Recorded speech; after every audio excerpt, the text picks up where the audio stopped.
Hello, everyone, and welcome to another Classical Crossfire Magazine chat. I am so thrilled because I have two of my favorite ladies here today. We have Olga Thomas, royal composer, and Joanna Forest, just amazing soprano. Hello, ladies. How are you doing? Hi. Thank you for having us. Thank you so much for inviting us. It's always such a special treat. Thank you.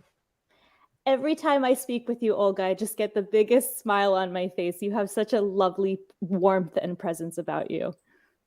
Thank you. I think all three of us have something very right, which creates the right energy, which creates goodness, positivity, creative atmosphere, what we so much need in the current world. Thank you, Natasha, for keep it going. Thank you, Joanna. Oh, that's so lovely. It's so sweet.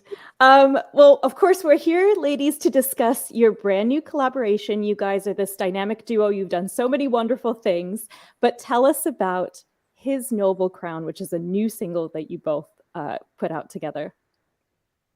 Well, this is Olga's beautiful composition, another beautiful piece of music that has come from inside Olga. So yeah, Olga, tell us, like, obviously the wonderful coronation of King Charles was your inspiration, but it's just amazing how you just make this incredible music. And this one was so dramatic and beautiful.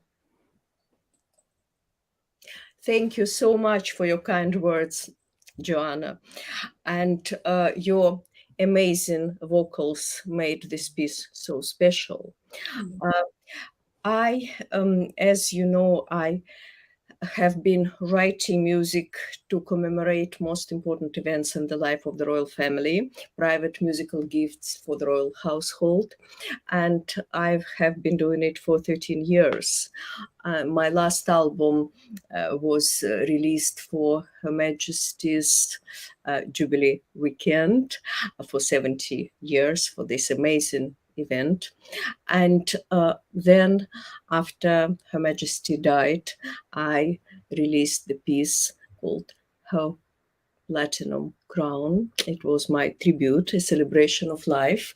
And I had a feeling that I have to continue. It's very important to continue this wonderful tradition to do music for the royal household and donate proceeds to the wonderful charities, what I was doing for so many years. So I thought it should keep going. And I felt that I have to do a piece to celebrate the coronation. And I have great respect and admiration for King Charles, and he is great supporter of arts, of music.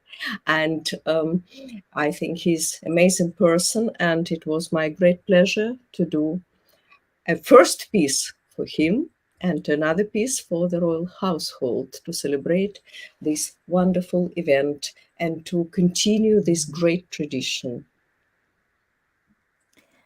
And how do you write, Olga? I know you guys have now collaborated multiple times. So do you just know Joanna's voice so well that you just kind of write for it? Or do you get together and try different things around the piano? How does that process go? Yes, I do have Joanna's voice in my head. Yes, and that is how I wrote my first piece for Joanna's voice, Royal Platinum Love Song, because I heard her amazing voice, and it is very, very right for my music. Joanna has a magical voice, and of people know it. What I always say, what is so special for me, Joanna delivers the sense, the essence, the core, the heart, the soul of the words and of my music. And Joanna's voice is not, she's fantastic soprano and she has amazing technique and all that. But as I always say, it is not penetrating type of voice. It is the voice which envelops you in the blanket of love and warmth. And you find yourself in this amazing world of fairy tale. That's why I say Joanna came to us from the screen of Disney animations. And she's Joanna from the Enchanted Forest. And I do imagine her voice, and I do imagine how she will deliver and convey what I want to say with my music. And lyricist will say with his words. So I'm always delighted to meet up with Joanna and try it on, and I will use it as another excuse. But I composed it on my own, knowing her voice. Aww. I love the respect you both have to each other. We're going to give a couple shout outs. We have Tuomo watching, David. We also have Carrie Minner. So he says his noble crown was beautifully written and equally beautifully sung. That's so kind. So kind. Thank you so much. And then also Amy is saying hello. So if anyone has questions, please leave it in the chat. We'll be happy to bring those up and get some answers for you. But Joanna, now on to that same point. So what's that like? Obviously, a lot of the music we do in crossover is music that's been done before. So you can kind of listen to other recordings, you can get a feel for it. But when it's an original piece, how do you go about approaching that? Ah, that's such a good question, because you're so right. If I'm singing a song that is very well known and has been done before, there's usually YouTube videos and recordings that you can use for reference. And, you know, sometimes you'll spoil if it's something like Time to Say Goodbye. You might have like a whole, you know, so many to listen to. But I think it's really exciting to sing something that's never been done before, because then you can sing it how you get that first instinct, and you're not swayed by anybody else's way of singing it. And I think sometimes with the sort of classical crossover standards, I guess, you know, ones that lots of people have sung, maybe you might think there's a right or a wrong way of singing it, but when it's completely new, it's completely down to you and how you feel and how you want to do it. And I was very grateful to Olga, because Olga was very easy breezy with, you know, if I wanted to, you know, maybe take a breath here, or you know, take longer on this syllable. It wasn't completely 100% set in stone, which made it much easier to sing. And I think it's really lucky to be able to sing an original piece. I think it's a real gift, because it doesn't happen all the time, especially in this genre. So it's just wonderful that, you know, composers like yourself, Olga, are writing new music. I think it's brilliant. And in terms of this coronation, I felt so proud to be on a new original piece of music alongside all the other pieces of music that the traditional pieces of music that, of course, you know, you want to hear around coronation time. But it was amazing to be on a completely new thing. Yeah, before we went live, we were talking about what a remarkable feat it was that, of course, as you said, it's a historic event. We have all the songs that must be done, God Save the King, Zedek the Priest, everything. But the fact that you guys were able to chart in the top 5 with an original piece is just amazing. Yeah, that was exciting. And yeah, we were so overwhelmed that an original new piece could chart up there with all the traditional ones. You know, things like Zodok the Priest hasn't that. I heard that was in the you know, that's been used at coronation since, like, I don't know, like the 1700s or something. So it felt great to be alongside those absolute, you know, what you'd expect to hear around the coronation with a new piece, and that people were enjoying it. It's just brilliant. Yeah, it is such a great honor, and it is really thanks to people who support us. Our, you know, I would say friends and supporters, followers who know our music and who download it. They bring us so high. We're in their hands, and we're very grateful for their support. Thank you so much to everyone who pre-ordered and downloaded this piece and brought it to the top charts along with famous pieces. It's a great honor for us. Thank you.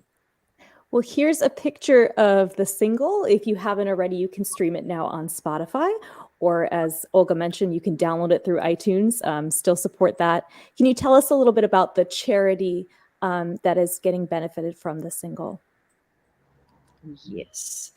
Um, there are two charities who are 100% benefiting, 50-50 between them. All proceeds are donated to the charity, because any royal piece I compose for the royal family, it is for charity only. So it is 50% to cruise bereavement support, where our late Queen was royal patron for many years, and 50% to Royal Navy, Royal Marines charity. Both charities are wonderful charities. And our producer is of this piece is the former Marine, Tom Hodge MB, and our arranger is for former Marine, Michael McDermott.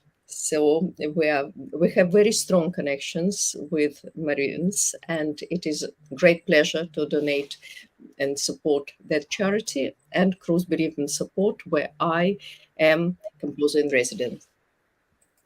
I want to hear more about the recording process, but something struck me, Joanna, when you were saying as vocalists, sometimes we feel, kind of like there's a right and wrong way. I'm curious, though, for you, Olga, when it comes to composing, do you feel any of that same pressure, like that you have to create a certain type of sound, or is it quite free? How does that work for you? If I have something like for coronation, I certainly have certain style in my mind. Okay. We're talking about my royal pieces, then let's say if it is for birth of the baby, it would be most likely lullaby, but lullaby with a little bit of regal flavor. Joanna gave wonderful sort of hashtag and description of my style for the royal pieces. She calls it state romantic. So I think it's state romantic. But I've done a lot of music for the productions, and usually they always comment that my music is very cinematic, because I've done so much for the productions, and for that I always feel what dictates it, what has to be in the production, what is the plot, whether it is a thriller, whether it is a historical drama, and that is how it works. When I had to do music for, some royal famous Hollywood families, nothing royal meaning is what what they call royal Hollywood families, like Douglases, for instance. They, legend Hollywood. Then I was definitely taking something in the style of old black and white movies, where when it was for Kirk Douglas, then it was slightly different for next generation. I did quite a lot of pieces for absolutely different style for another Hollywood personality who played famous Lieutenant Columbo, Peter Falk. Yeah, and I did completely different style for his drawings to be right. I would say it's sort of visually motivated music. Not motivated music. So that is what I do, is completely different style. And when I even have comic songs, which is to absolutely different style, totally different. So I feel free as long as I have a guideline in my mind what it is for. That's it. So you really need the purpose of the music, and then that'll inform the style. Gotcha. Yeah. We have a couple more people saying hello. So we have Michael. Hello. Hi. Andrew is also here. Hi. So guys, as we mentioned before, any questions, pop them in the chat. Do you ladies record together in the same studio? Do you record at the same time? Like, how does that work? So Olga had already done the sort of the orchestra side of it, but was with me in the studio for the vocals, to guide me and offer advice and go through bits with me, and that type of thing. We had the producer with us as well, and it was just it was so enjoyable. It was just a really lovely day. I really enjoyed the recording. It was really, really fun, and it just felt like we were creating something special for a really sort of special occasion. So yeah, it was really fun.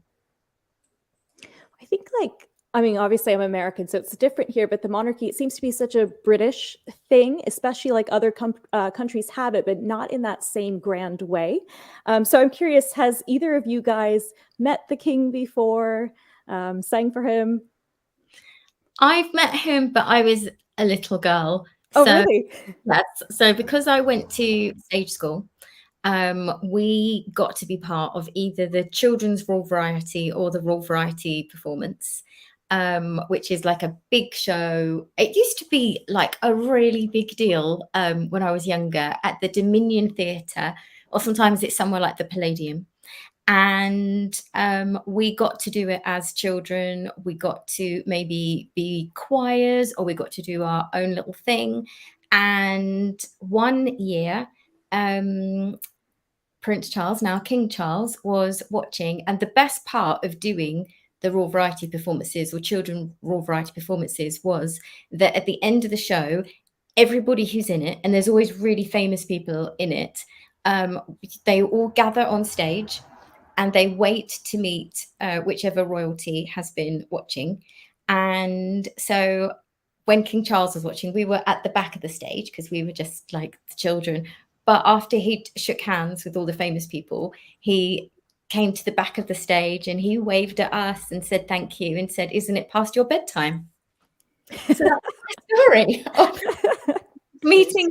meeting King Charles, and it still feels wrong to say King Charles. He's been Prince Charles for forever, so I think it's going to take a while to get used to King Charles. And of course, lovely Queen Camilla as well. So now we've got the King and Queen. It's a whole new era, isn't it? I think it's so strange to hear God Save the King after, for so many years, every crossover singer right here, it was always God Save the Queen, right? Of course, it almost sounds like when King Charles has been going into the crowds, maybe, you know, when people have been waiting at the Mall or whatever, and he's shaking their hands and they have those little chats saying, you know, have you come far? Thank you, type thing. And you hear people in the crowd going, God save the king, long live the king. It just sounds really oldie worldy, like from like hundreds of years ago, like it's turned into like Dickensian times or something. It's really strange. I agree, yeah. Yeah, it sounds so weird, but I suppose we'll get used to it. Definitely. And did you guys do anything fun around the coronation? I saw there's like local street parties or anything. Did you have a nice cup of tea or something to celebrate? I watched it at my mum's, and so that was nice with my mum and her partner and my little doggy, who yeah, I think for my mum, she remembers when Queen Elizabeth was coronated vaguely. Oh, wow. I know. So I think that was sort of really interesting to her to see how, you know, this one was different. I guess this one was in color. Yeah, but it just felt like we were watching something a bit magical. And I love seeing all the people arrive in the abbey and what they're wearing. I think that's really interesting, and who's who, and when they have the little conversations with them. I just thought the whole thing was just amazing, and the amazing people who give the atmosphere by lining the streets, and some of them had got there the day before to get, like, you know, a really good place. And you just think amazing, because they give the atmosphere. And you know, when the royal family come out on the balcony, it's, you know, it's so amazing. There's all those people there to wave to them and wish them well. Otherwise, that would be a bit disappointing if there was nobody there. Yeah. But it's when you just see how many thousands of people are there, it just must be amazing to be on that balcony and waving to everybody, and just for King Charles and Queen Camilla, just to feel that love and to feel the good wishes and how supported they were. I also think it's amazing that it was such an event, like the events team put it on, nobody fell over, nothing, everybody, Yes. no crown fell off, nobody dropped, an sword, nobody tripped up. It all just was very, very seamless. But I think my favorite part of the whole event was probably the music. I just thought that was just so lovely, and I thought it was really varied because you had like gospel, and then you had the very sort of like the choristers singing the really traditional stuff. I thought there was such a good mixture, and I think that was really, really special. And also I enjoyed the coronation concert the next night as well. I thought that was really well done as well. Was it the first time they had female choristers or something? I read something, or maybe first few times, but that was quite a cool thing as well, to get some ladies in the choristers. I think it was very important to King Charles to do stuff like that. I have a feeling that there were some roles that traditionally men had that they gave to women this time. I could be wrong, but I think Penny Mordaunt holding the sword for time. So, I think that traditionally was a male role. So I think he tried to be more inclusive and diverse in the proceedings, and I think he really succeeded. Yes. How about with you, Olga? What did you do personally, and what was the music that you enjoyed during the coronation? Yes, I watched it on TV because I think you can see everything on TV more than if you are, in one place. And as Joanna said, yes, I very much enjoyed it. And for me, not being born in the UK, it is particularly special. I'm very, very fond of traditional things. And I saw some glimpse of original coronation in black and white. And for me, it's very interesting how this coronation was a brilliant combination of traditional and new things. I think it is a very, very good balance. I always believe that life has to move on and go ahead and adapt and readjust, but there is nothing wrong in keeping things traditional as well. And I think, what about this coronation? It was a beautiful balance between traditional and new. Yeah, that's so true. I think they really managed to do that, and I think a lot of thought went into that as well. I think I think King Charles is very aware of keeping the monarchy relevant and not being afraid to update it if it needs it. So that it can continue for years and years and move with the times, and so it should really. Yeah. And it's interesting. I think that crossover is so well suited for these kind of things because it does exactly that. Yes, it is. Exactly. You couldn't say it better. Crossover, it's exactly that. Yeah. Yeah, absolutely. So, ladies, we're going to open it up now to a couple of the questions that we've gotten. So let's see here. First of all, David is asking, are there going to be new collaborations in the future? Well, I hope so. I can't wait for it. I can't imagine anything but, of course, because I think it is a dream team, and I look forward to our next collaboration. So no, we are not going to stop collaboration. On the contrary, much more to come. Watch this space. Amazing.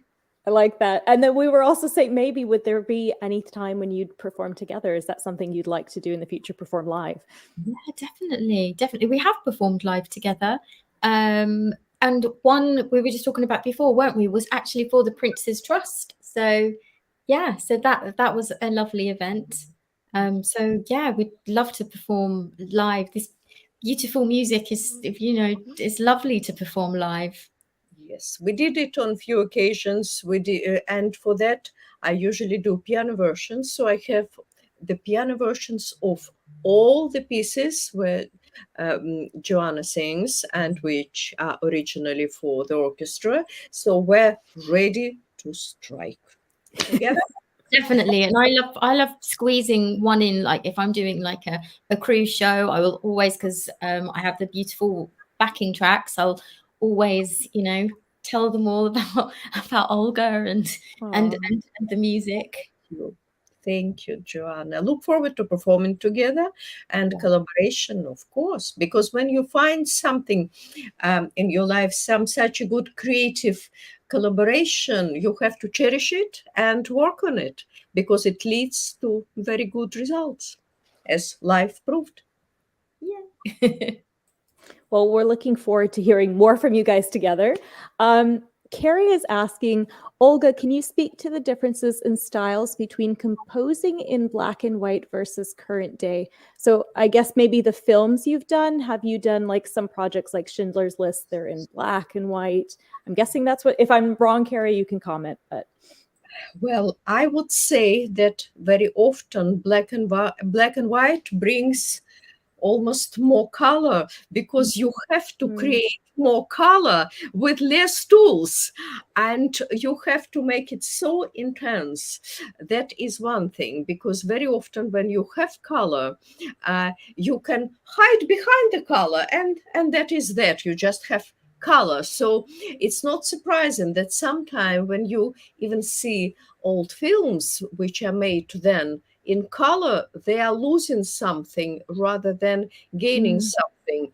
And I think with music, I would compare it. It's not necessary black and white would be, piano very intense and color would be orchestra. No, but very often you have to find the way with black and white to bring much more colors through music intensity. So I would say that I never forget when I did documentary music. It was after Chernobyl. It was story of two families which managed to survive in spite of being gravely ill, and the story how it happened.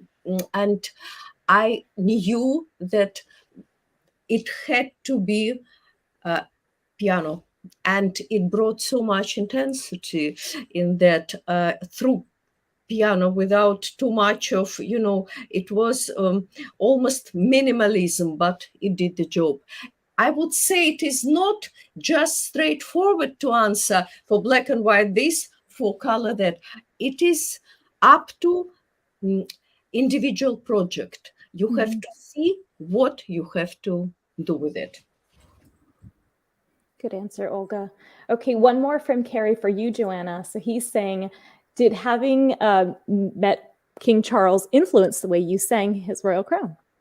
I don't think it probably influenced the way that that I sang the song, but when I do think of the king, I always think of him fondly, and I think I got to see a little bit of his personality, and I felt very proud to sing it because I really genuinely feel that he is absolutely going to do his best as king. And I think he had such a good role model with his mother. And I think he really wants to continue all the good that she did. And I really feel that he wants to use his platform, the biggest platform, if you like, as king, for good. He's so interested in, like Olga mentioned before, the arts. He's so interested in things like the planet. That's one of his absolute passions. He's interested in, as we saw in the coronation concert, things like endangered animals. Like, there's so much I think that he wants to do. He's already done so much with the Prince's Trust, helping so many people in so many ways. And I think he wants to continue really, really good work. So I think we're very lucky that we have this family that's dedicated to trying to make the world a better place, really. I can't agree more. Exactly. I love hearing your perspective. Again, like I said, being an American, we don't really grow up with this. So it's so interesting to hear, especially I think around the time when the Queen passed away and just seeing the outpouring of love.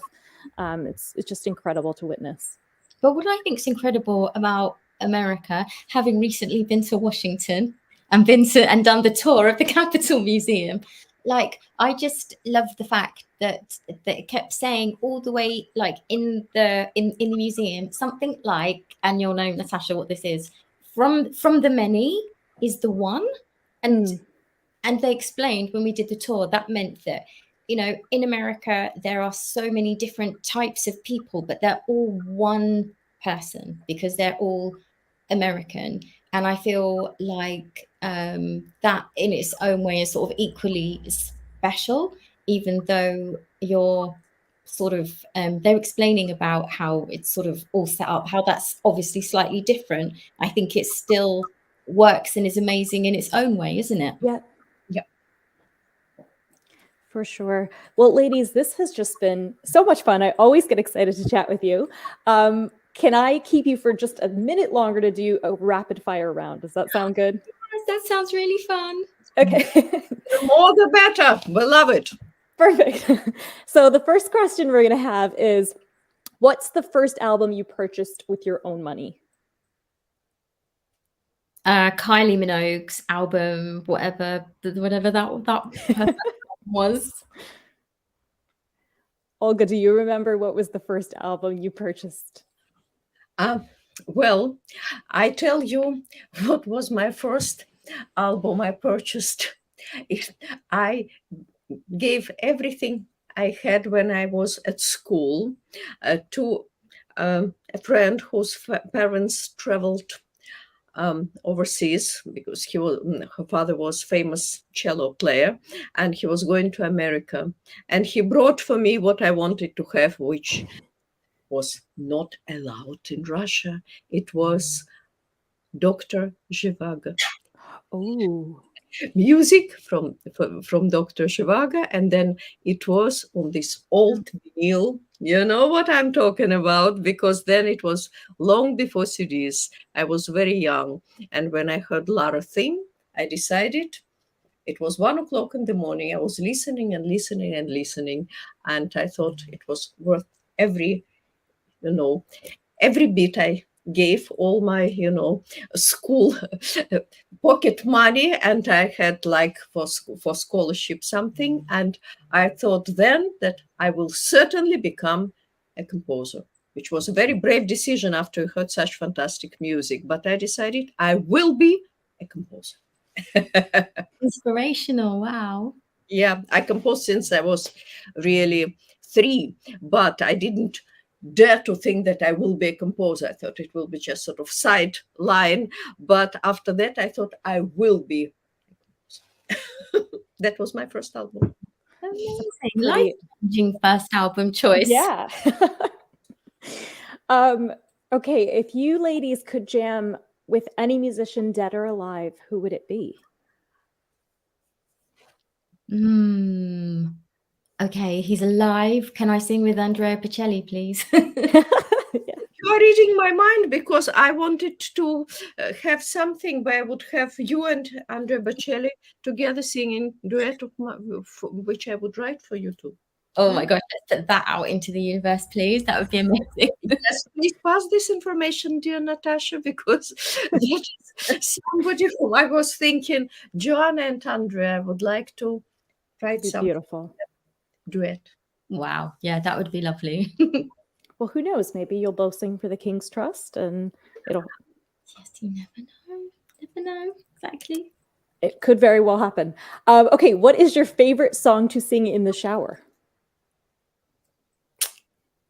Oh. I'm a bit guilty of just having like an earworm in my mind and then singing that, so it would definitely change. Okay. So I went to see Oklahoma the other week, and I've literally just got that in my head.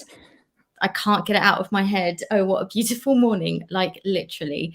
So that's probably one for now, but it just changes. Whatever earworm is going round and round, it seems to stay for maybe a week or so and then just disappear. Yeah, I it can is see that. rotating. I would say for me, it's old musical. Sometimes I have something catchy from Sounds of Music, sometimes from Oliver, that sort of thing. But it is temporary. It is not permanent. Yes, I don't have This Is My Shower song. And if I'm getting ready for a concert, then I will use the shower to do my warm up because of the steam and everything. That's smart. Yep. Maybe I should compose a shower song. Yeah. Well, isn't that one Carol? Maybe I'm wrong. I was going to say Carol King, but that might be a rain song. Da, da, da, da, da. I think that's rain. It's not shower. Okay, so I'm going to stop that. The next question: how do you guys listen to music? Is it CD, download, streaming, or now that vinyl is coming back, do you get out the vinyl? Well, I've got a big collection of vinyl that's at my mum's gathering dust. But my husband recently has got an actual vinyl player. Nice. And has been collecting his favorite albums on vinyl. So I could listen to it on vinyl, but usually I've got a CD player in my car. I love listening to music on car journeys. But I am guilty of just listening, like streaming it on my iPhone and just listening with like headphones. When I know maybe there'd be like a better experience, like with the speakers at home and everything. But I like to listen to music on the train, so on the go, basically. I do think it's a shame that great vinyl's making a comeback. I think it's a shame that CDs are kind of a little bit on their way out, because it's nice to have a CD and look at the inlay card and look at the pictures and read the thank yous. You don't really get that if you're sort of streaming from Spotify or something. But yeah, that's how I get my music. I would say all possible ways, but what Joanna was mentioning, I do like to have something tangible as well as digital. It's in a way like, the books and Kindle. I love Kindle. Sometimes you can smell the book of, and it is history. It is something special. It is souls of people who read it. So it is the same. I would listen to all digital ways, like with iPhone, iPad, whatever it is, but I do love CD, and my lovely husband has old equipment for vinyl, and he has few as well. Yeah. So how about, what is your last question? What is your guilty pleasure to watch on TV or anything right now? Gosh. There's so much. Gosh, I mean, TV is so good right now. Like, it's, just like the cinematography, it's like you're getting these little Netflix like films, except they're actual just TVs. Succession at the moment, Ted Lasso, which is fun. I think best ever was something like Breaking Bad, and then Better Call Saul, the prequel. Something timeless like The Sopranos was amazing. I really quite like some reality TV as well. That's probably a guilty pleasure, isn't it? Things like Clarkson's Farm, Race Across the World, that type of thing is really fun. But yeah, there's lots. I mean, yeah, I didn't used to watch TV as much, but my husband really likes it. And I get sucked in. I get sucked in, and sometimes I think that there's something more productive I could be doing, but I can't help it now. And then you start to look forward to things, or you binge things. So yeah, so much on TV right now that's really good.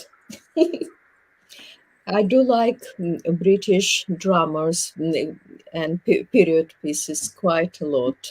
Again, because for me, everything to do with the history of England is very special, because I don't take it for granted. I was born in a different country. I came here and I cherish this country. And what I discovered, I do love, costume dramas and based on, famous literature pieces, and I do enjoy it. And I do like American serials. in a different sort of genre. They are very interesting, and I have so much guilty pleasure. Sometimes I just take iPad, put headphones, and keep watching. It could be even, something old like Sherlock Holmes. It could be. It could be. It could be Midsummer Murders. And I do like quite a lot American programs as well. I like that you say that, Olga, because my parents both immigrated to the US as well. So they would always want to watch a lot of historical American, like Civil War or something. They always wanted to learn more about the history. So that's very cool that you're doing the same thing. Yeah. It was something which was guilty pleasure.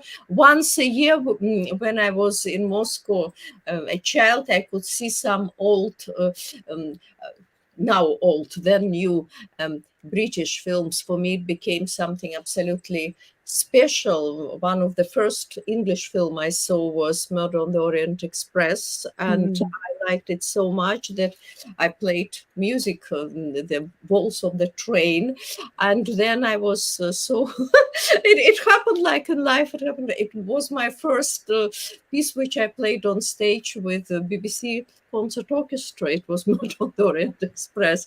Yeah, so I remember watching some amazing serials, and then later on I worked with people who were in these serials. I never imagined, being so far away watching that, and that later one day I will be working with people who were playing the characters in these TV dramas, which from time to time appeared in Russia. But I've been here well over 30 years now, so those are memories.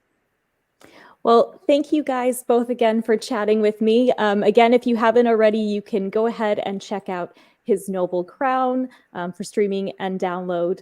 Thank you, ladies, so much. Thank you, Natasha. It's lovely to chat. Thank you, Natasha. It's wonderful as always. Great pleasure. And I will be honest, I want more. Not necessary now, but please, let's have it again. Oh, yes, for sure. The more good things, the better. And that is one of the best things. Thank you. Please, yes. Anytime, come back. We'll just have chats about anything. I don't even care. Yes. Bye, ladies. Bye. Thank you. Bye.